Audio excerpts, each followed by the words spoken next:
Good morning, friends. Today I'm going to talk about a set of pivotal changes that kind of came together and allowed me to amplify the results that I get, at least 10x from what I was getting before, and help you understand exactly what I did, exactly what the thinking was, and also how to apply that thinking to future endeavors as kind of a pattern for making changes that you want to in your life.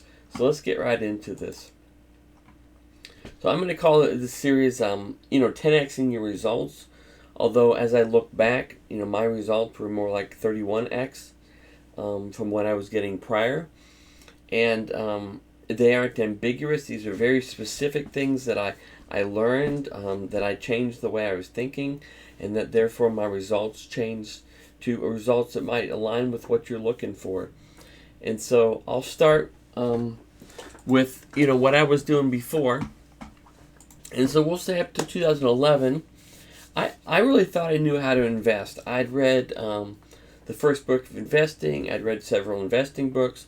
I read money magazines every week, Your Money, Smart Money, and I thought I knew how to invest. And based on knowing how to invest, I bought, I had a 401k that was going into, mutual funds, which is fine. I had some mutual funds outside of that I kind of bought with, bad timing. And then I had some random stocks that would go up and down, and I would try to buy and sell, as an investment. And in 2011, through a series of influences on me, I learned that I did not know how to invest.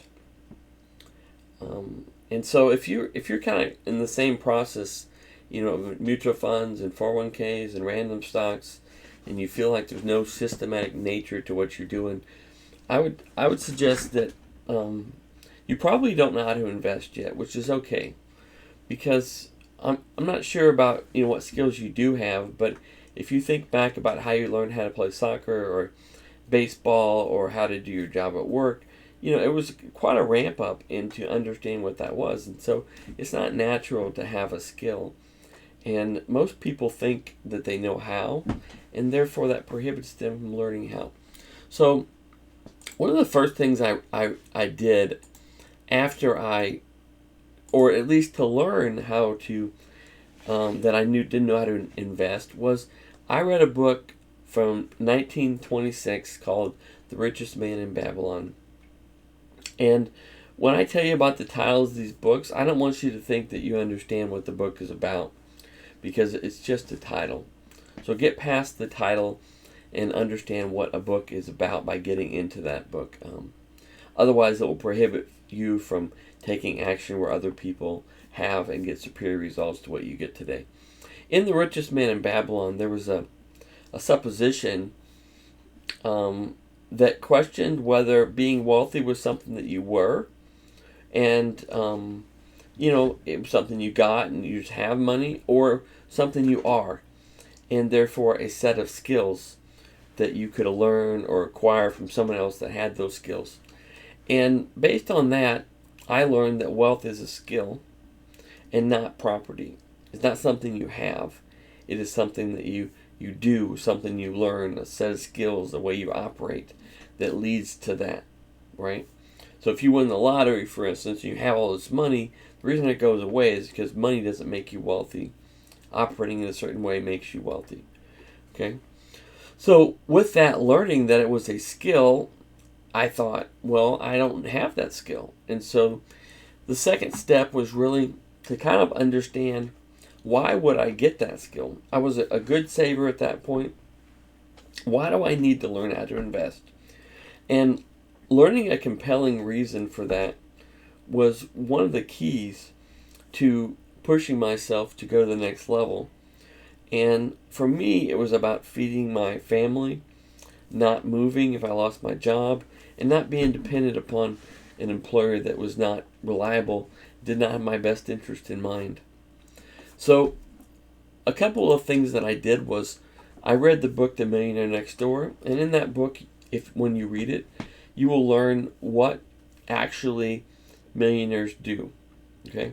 If wealth is a skill or a way to operate, this book talks about exactly how millionaires make decisions, what they have, what they buy, what they invest in, how they got there, and it helps you understand what they're actually doing. And once you understand what someone is doing that gets the result that you want, then you can do those same things. And I would say, to understand it at your level, probably just picture being wealthy as being in shape. If you wanted to be in shape or in good physical condition, you would get with somebody that is, see what they do in actuality, and then do those same things, and you would get a better result. And so that's what wealth is about. The other thing that I kind of track back in my mind is when I made some of these shifts in what I was doing, what was I reading then? What was I being influenced by? And so one of the things I was being influenced by was a book called The Weekend Millionaire Mindset, when I made some pivotal shifts. So that's an interesting read. And then I took really dramatic action when I really understood that I had to learn how to invest for my family's future. And I took them on a trip to Nebraska to the greatest investor in the world, Warren Buffett, to his meeting, and I wrote notes on exactly what investment is. And he defined an investment as something that when you hold it, it pays you. Period. He talked about how you want to buy it with a moat, which is a difference between what it's worth and what you can buy it for.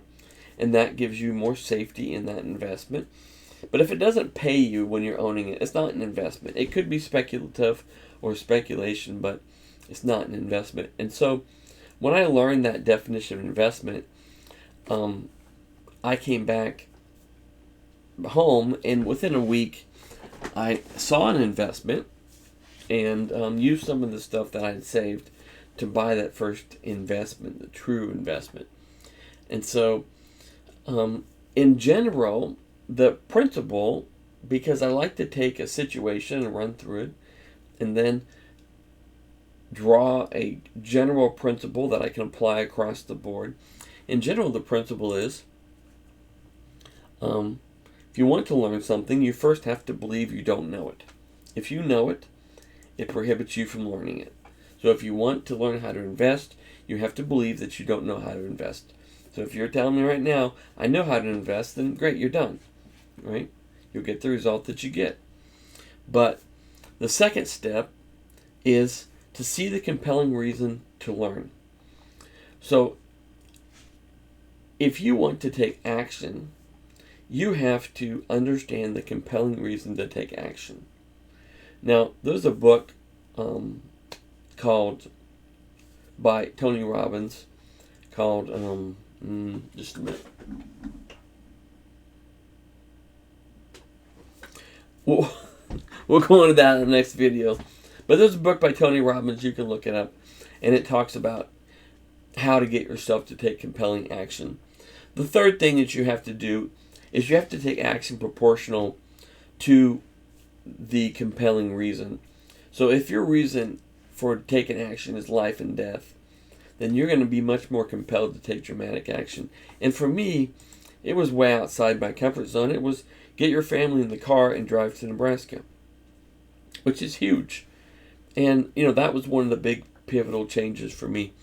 Now, I'm going to cover in future videos a few other pivotal areas that I took and kind of what those results were and what the thinking was.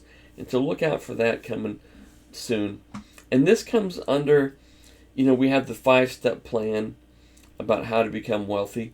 This comes under moving into disproportionate risk-reward types of investments and how to do that. And I'll talk to you later. Like and subscribe to the video below. And see you later.